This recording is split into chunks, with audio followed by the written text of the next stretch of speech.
Masalah pada power supply switching, saat dihidupkan bunyinya duk duk duk, dan ada juga lampu indikator powernya hanya kelap-kelip, dia bunyinya duk duk duk duk. Jadi komponen penyebabnya adalah satu, bisa saja sini ya, si optocoupler dan IC ini TL431. Ini kedua komponen ini bisa menjadi penyebabnya. Namun kita harus memeriksa juga elko ini, elko sekunder 28 dan min 28, kemudian dioda rectifier. Jangan lupa MOSFET, dan juga satu yang paling penting adalah IC PWM-nya teman-teman. Jadi ini ya, jadi ini adalah IC PWM-nya. Jadi jika dia bunyi duk-duk, Anda harus memeriksa IC PWM, MOSFET, optocoupler, dan WL431. Dan selanjutnya adalah transistor ini ya, transistor tip 41 dan tip 42, kemudian drivernya BD139 dan BD140. Ya itu teman-teman, jadi komponen-komponennya cuma itu. Berikut kami akan menjelaskan dalam bentuk gambarnya. Komponen penyebab power supply Polytron bunyinya duk duk duk ini paling sering pada seri yang menggunakan IC PWM.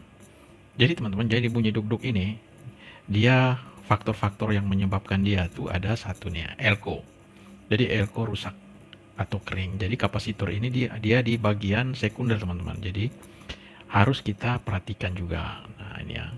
Jadi elko ini termasuk juga dalam bermasalahnya pada power supply. Jadi elko ini bagian dari power supply ya, terutama bagian sekunder ini teman-teman.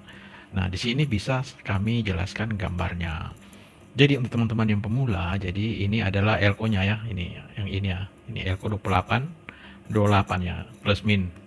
Nah, di sini perlu dicek, biasanya dia kering. Kemudian ada ini diodanya, dioda rectifier sekunder. Kadang dia bermasalah, nanti akibatnya di sini ya. Jadi tegangannya menjadi overvolt atau drop. Dan di sini ini adalah optocoupler, ini adalah WL431 atau TL431, dan jangan lupa si MOSFET karena dia sistemik, rusaknya sistemik teman-teman. Jadi kalau mau kita ganti semuanya ini ya. Nah, bagaimana mau mengganti ini dioda rectifier ini jika di sini ada kelainan tegangan? Itu perlu dicek ya. Jadi kalau kita lihat dari atas tampak seperti ini, IC PWM-nya tidak kelihatan. Nah, ini perlu kita balik seperti ini. Nah, di mana IC PWM-nya ini ya? Jadi dicek juga sama komponen pendukungnya, teman-teman. Jadi komponen pendukung si IC PWM perlu dilihat. Dan kalau dibalik, ini adalah optocoupler, ini adalah WL431-nya. Di sini adalah dioda rectifier, dan ini adalah elko-nya. Dan jangan lupa teman-teman ini ya, ini transistor tip. Ini tip dan drivernya, ini drivernya. Ini tip 41 dan tip 42. Ini channel A dan ini adalah channel B-nya. Jadi harus diperhatikan karena kerusakan sistemik. Jadi pertama-tama tegangannya dicek, tegangan optocoupler dicek, tegangan IC PWM juga dicek. Oke.